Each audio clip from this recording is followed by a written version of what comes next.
ये मेरे 5 साल के कोशिशों को नाकाम कर देता है। अगर हम इतने सालों से अनशन कर रहे हैं, शांति से पदयात्रा कर रहे हैं और फिर अंत में अगर हिंसा कर बैठे तो ये हमारा रास्ता नहीं है। 5 बार तक अनशन करे कोई, ले से दिल्ली तक पैदल चले आए शांति से और उसका भी कोई अनसुना कर दे तो फिर इस तरह के हालात आते हैं।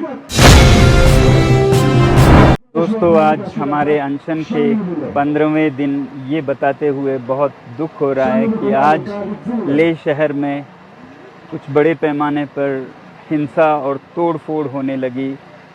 कई कार्यालयों को तोड़ा गया, आग लगा दी गई और गाड़ियों को पुलिस के आग लगा दी गई। इससे पहले मैं आपको ये बताऊं कि कल यहाँ पर जो 35 दिन के अनशन पे बैठे थे उनमें से 2 लोग अस्पताल में उन्हें ले जाना पड़ा बहुत गंभीर स्थिति में। इससे लोगों में बहुत रोष जागा और आज पूरे लेह में बंद की घोषणा की गई और फिर युवा पीढ़ी हज़ारों की संख्या में बाहर आ गए।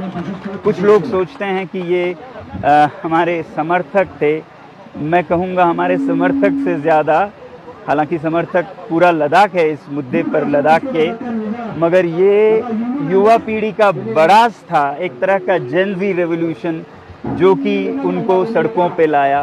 5 सालों से वो बेरोजगार हैं, एक के बाद एक बहाने करके उन्हें नौकरियों से बाहर रखा जा रहा है और फिर लद्दाख को संरक्षण नहीं दे रहे हैं। मैं हमेशा बोलता आया हूँ कि ये नुस्खा है समाज में अनरेस्ट का, सोशल अनरेस्ट का, कि आप बिना कामकाज के युवा को रखें और उनके जो लोकतांत्रिक अधिकार हैं उनको भी छीन लें ना। आज यहाँ पर कोई लोकतंत्र का मंच नहीं है और 6वां शेड्यूल जिसकी घोषणा की थी, वचन दिया था, वो भी नहीं माना गया।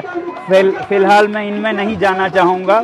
मैं अपील करता हूँ लद्दाख के युवा पीढ़ी से कि वो जो भी हो इस रास्ते पर न चलें, हिंसा के रास्ते पर। ये मेरे 5 साल के कोशिशों को नाकाम कर देता है। अगर हम इतने सालों से अनशन कर रहे हैं, शांति से पदयात्रा कर रहे हैं और फिर अंत में अगर हिंसा कर बैठे तो ये हमारा रास्ता नहीं है। इसलिए मैं फिर युवा पीढ़ी से हाथ जोड़कर विनती करता हूं कि हम शांति के ही रास्ते से सरकार को कहें और सरकार भी, मैं चाहता हूं कि शांति के संदेश को सुने। जब वो शांति को अनसुनी कर दें, 1 बार अनशन, 2 बार अनशन, 5 बार तक अनशन करे कोई, ले से दिल्ली तक पैदल चले आए शांति से और उसका भी कोई अनसुना कर दे तो फिर इस तरह के हालात आते हैं। इस समय मैं सरकार से कहूँगा कि वो संवेदनशील हो लद्दाख के बारे में और युवा पीढ़ी से कहूँगा कि वो शांति के रास्ते पे चले। मैं पूरे देश से ये बताना चाहता हूँ कि ये रास्ता मेरा दिखाया हुआ नहीं है, ये उनके बड़ास का एक परिणाम है, मगर ये बड़ास निकालने का समय नहीं है। शांति से, ठंडे दिमाग से सरकार के साथ वार्तालाप करने का समय है। आज बस इतना ही, अभी बस इतना ही। बहुत बहुत धन्यवाद।